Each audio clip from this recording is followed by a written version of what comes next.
Емхана ұйымдарына еркін тіркелу науқаны туралы. 15 қыркүйектен бастап Қазақстанда емхана ұйымдарына еркін таңдау науқаны басталды. Ол 2 айдың көлемінде 2021 жылдың 15 қарашасына дейін жалғасады.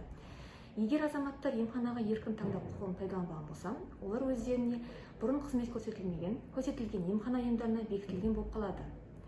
Емхана ұйымына 3 тәсіл арқылы тіркеуге болады.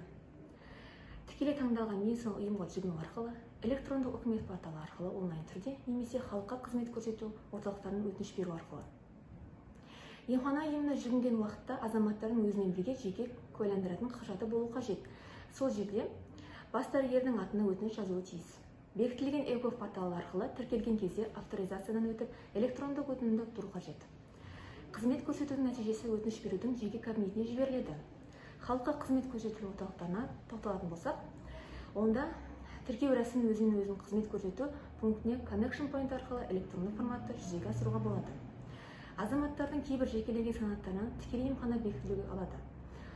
Ол үшін еркін нысандағы өтінішпен жеке басты куәландыратын құжатты қоса беру қажет.